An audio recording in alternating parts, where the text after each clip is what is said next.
संबंध में लेखक ने अपने मुंशी से इतना सुना कि एक के अंक के आगे 387 शून्य लगने जैसी संख्या बनती है, उतनी मोहरें पाठशाला बनवाने में चली गई। मतलब उतनी मोहरों का पानी। इसके अलावा उसके निर्माण कार्य में इस तरह से कर कर लेखक की पाठशाला तैयार हो गई एक क्षण में। और अब उस निर्मित पाठशाला में अध्ययन करवाने के लिए शिक्षक भी अपूर्व होने चाहिए। जब अपूर्व पाठशाला तैयार हुई तो उसके शिक्षक भी अपूर्व होने चाहिए। तो लेखक ने उसी दिन हिमालय पर्वत की गुफाओं में निवास करने वाले बड़े ही उद्दंड पंडितों को खोज कर पाठशाला के लिए बुलवाया। तो अब उस उद्दंड पंडितों के नाम आप देखिए। जिन जिन और अध्यापक को वहां पर नियत किया गया, ये केवल नाम है, ऐसा क्वेश्चन भी आता है। तो उन अध्यापक के नाम देखिए। पंडित मुग्धमणि शास्त्री, तर्क वाचस्पति प्रथम अध्यापक, पाखंड प्रिय धर्माधिकारी अध्यापक धर्मशास्त्र, प्राणांतक प्रसाद व्याकरण अध्यापक वैद्यक शास्त्र। ये इनके सामने लिखा हुआ है कि ये किस में मतलब माहिर है। जैसे ये वैद्य का शास्त्र है इनको, और जैसे ये धर्मशास्त्र में मतलब मेधावी है। इस तरह से लुप्तलोचन ज्योतिषाभरण अध्यापक, यानी ये इनको ज्योतिष शास्त्र का ज्ञान है। शील दावानल नीति दर्पण, यानी इनको नीति का ज्ञान है। अध्यापक नीति शास्त्र के और आत्मविद्या। ये इतने टीचर इन्होंने वहाँ हिमालय की कंदराओं से ढूंढ कर लाए, और वो किस किस विषय में वो माहिर है उनके नाम के समक्ष लिखा हुआ है। चलिए, अब ये सब उनकी उसमें ही चल रहा था, सपने में ही। तो इन पूर्वोक्त पंडितों के आ जाने पर अर्धरात्रि गए पाठशाला खोलने बैठे। ये सब सपने में ही चल रहा है। आधी रात को वो पाठशाला गए और पाठशाला खोली। इस समय सब इष्ट मित्रों के सम्मुख उस परमेश्वर को कोटि धन्यवाद दिया, जो संसार को बनाकर क्षण भर में नष्ट कर देता है, और जिसने विद्याशील बल के सिवाय मान, मूर्खता, परद्रोह, परनिंदा आदि परम गुणों से इस संसार को विभूषित किया है। ये सब व्यंग कर रहे हैं कि मतलब इन अवगुणों से लोगों को उन्होंने मतलब ये लोगों में ये अवगुण डाले। हम कोटि धन्यवाद पूर्वक आज इस सभा के सम्मुख अपने स्वार्थ परक चित्त की प्रशंसा करते हैं। लेखक व्यंग कर रहे हैं सीधे सीधे, जिसके प्रभाव से ऐसे उत्तम विद्यालय की नींव पड़ी। उस ईश्वर को ही अंगीकार था कि हमारा इस पृथ्वी पर कुछ नाम रहे।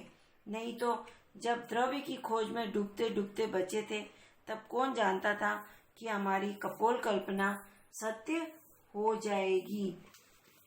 परंतु ईश्वर के अनुग्रह से हमारे सब संकट दूर हो। मतलब कहने का मतलब ये कि वो ईश्वर ही चाहते थे कि लेखक का नाम इस दुनिया में अमर रहे। इस कारण उनकी खोज से ही, मतलब उनके चाहने से ही वो ये इस पाठशाला की खोज कर पाए। और जो उन्होंने अपनी कल्पना से जो इस पाठशाला की नींव रखी और इस पाठशाला को उन्होंने बनाया, वो सत्य हो जाएगी। जब हम अपने इष्ट मित्रों की सहायता को भी न भूलेंगे, जिनकी कृपा से इतना द्रव्य हाथ आया, मतलब सामान पाठशाला बनाने के लिए। पाठशाला का सब खर्च चल गया और 10-5 पीढ़ी तक हमारी संतान के लिए बचा रहा। हमारे पुत्र परिवार के लोग चैन से हाथ पर हाथ धरे बैठे रहे। हे सज्जनों, यह तुम्हारी कृपा का ही विस्तार है।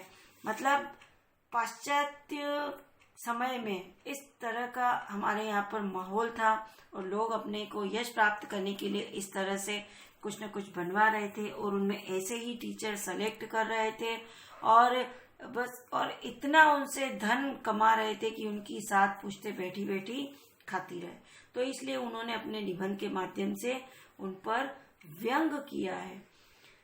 हे सज्जनों, यह तुम्हारी कृपा का विस्तार है कि तन मन से आप इस धर्म कार्य में प्रवृत्त हुए। नहीं तो मैं 2 हाथ पैर वाला, ये मुहावरा है, बेचारा मनुष्य आपके आगे कौन कीड़ा था जो ऐसे दुष्कर्म कर लेता। यहाँ तो घर की केवल मूछे ही मूछे हैं, ये भी मुहावरा है। कुछ में कुछ गंगाजल काम आपकी कृपा से भली भांति हो गया। मैं आज के दिन को नित्यता का प्रथम दिन मानता हूँ, जो औरों को अनेक साधन से भी मिलना दुर्लभ है। और लेखक अपनी पाठशाला, अब देखिए आगे, धन्य है उस परमात्मा को जिसने हमारे यश के डह डहे यानी मुरझाए हुए अंकुर फिर हरे किए। है सज्जनों शुभ चिंतकों। तो लेखक अपनी अपूर्व पाठशाला के उद्घाटन पर भाषण को प्रारंभ करता हुआ परमात्मा को धन्यवाद देता है और जिसकी कृपा से लेखक की पाठशाला का निर्माण स्वप्न में पूरा हो गया है और उसके यश के स्थायी रहने के मुरझाए अंकुर फिर से हरे हो गए। इस बात की लेखक को बेहद प्रसन्नता हुई। इसके बाद उद्घाटनकर्ता ने आगंतुकों को संबोधित करते हुए अपने भाव व्यक्त किए हुए ये इस पैराग्राफ में समझाया गया।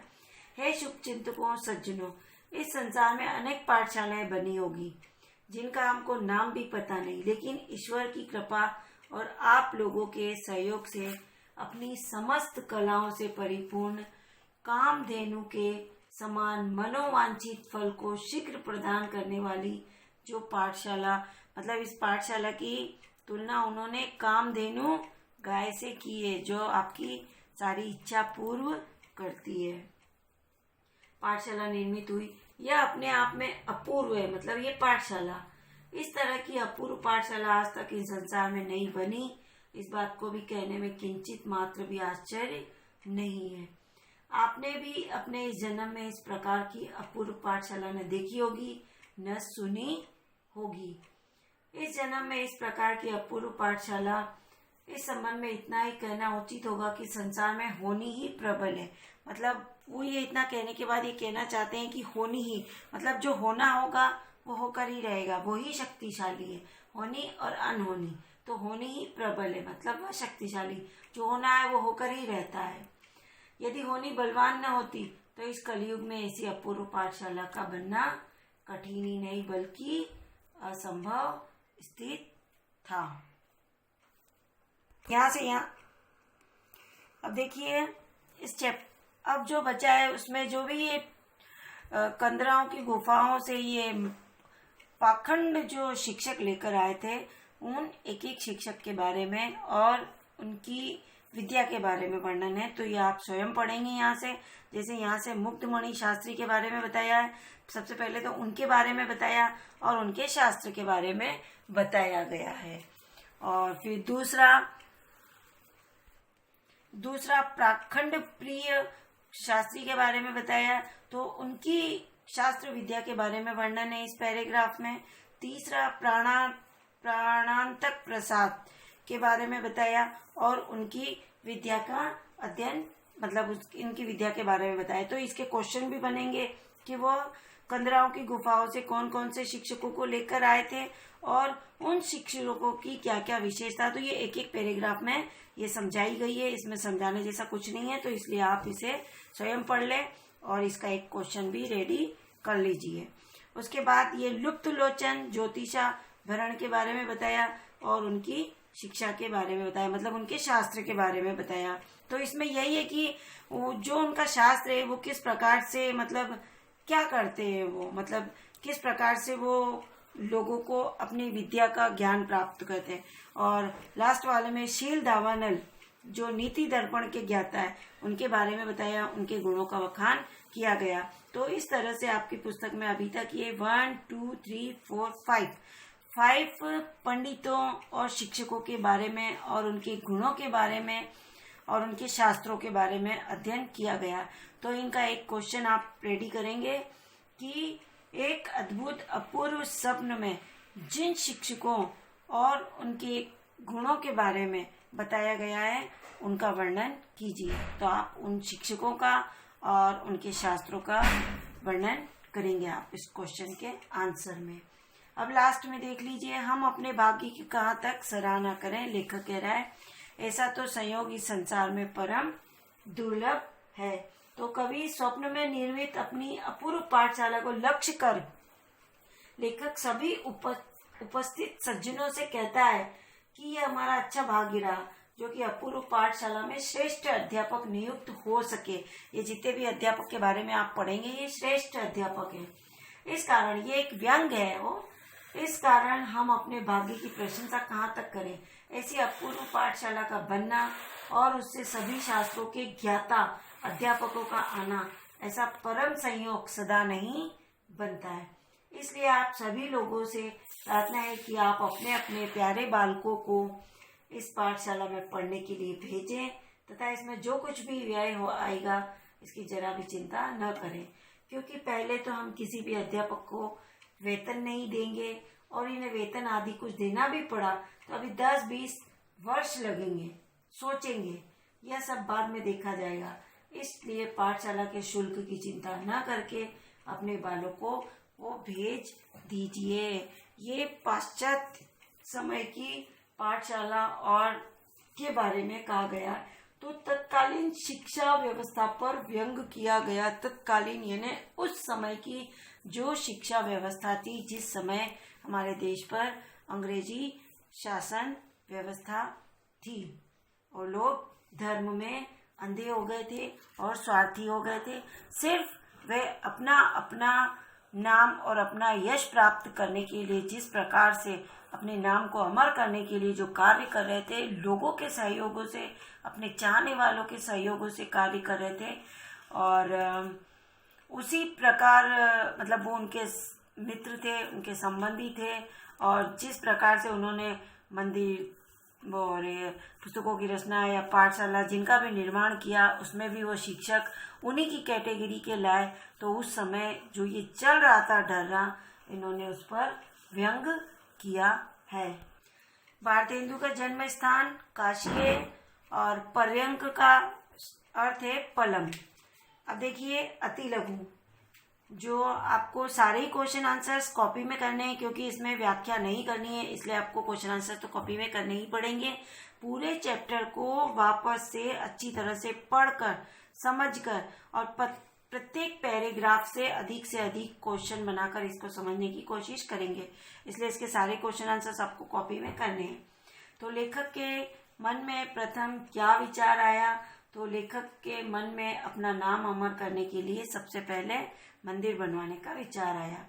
उद्दंड पंडित कहाँ से बुलाए गए? तो उद्दंड पंडित हिमालय की कंदराओं से खोज कर बुलाए गए। ज्योतिष विद्या में कुशल पंडित का क्या नाम था? तो कुशल पंडित का नाम लुप्त लोचन ज्योतिषाभरण था। ऐसे ही दूसरा भी आ सकता है कि नीति शास्त्र विद्या में कुशल पंडित का क्या नाम था, या ऐसे दूसरा, और मुग्धमणि किस में माहिर थे, इस तरह का क्वेश्चन तो ये आप स्वयं बनाकर अपनी कॉपी में लिखेंगे। लेखक ने देवालय बनाने का विचार क्यों त्याग दिया? लेखक ने सोचा कि उन दिनों में पाश्चात्य सभ्यता तथा अंग्रेजी शिक्षा का जो प्रसार हो रहा था, यदि आगे भी यही स्थिति रही तो मंदिर में दर्शनों के लिए कोई नहीं आएगा और कोई उसकी ओर देखेगा भी नहीं, और जिस तरह से अंग्रेजी शिक्षा का प्रसार होगा तो देवालयों की घोर उपेक्षा होगी और पुण्य लाभ भी कम हो जाएगा। इस विचार से लेखक ने देवालय बनाने का विचार छोड़ दिया। अब नेक्स्ट है आपका पुस्तक लेखक के लेखन के विचार पर लेखक क्यों सहम गया? तो उन्होंने अपना नाम अमर रखने के लिए दूसरा विचार आया पुस्तक लेखन का, परंतु लेखक ने विचार आते ही सोचने लगे कि जैसे ही पुस्तक प्रकाशित होगी तो आलोचक रूपी कीड़े उस पुस्तक को काट छाट कर आधी कर देंगे, मतलब समाप्त कर देंगे, उसमें कमियां ही कमियां निकालेंगे और उनको पुस्तक के नाम पर यश प्राप्त होने की बजाय अपयश मिलेगा और उन्होंने जो भी उनका जो श्रम है वो व्यर्थ चला जाएगा। इस वजह से उन्होंने पुस्तक लेखक का विचार त्याग दिया और उस बात से वो सहम गए। पंडित प्राणांतक प्रसाद की क्या विशेषता बताई गई है? तो इसी प्रकार से जितने भी उसमें 5 शिक्षक गए हैं उन सारे 5 शिक्षकों की भी विशेषताओं को आप लिखेंगे।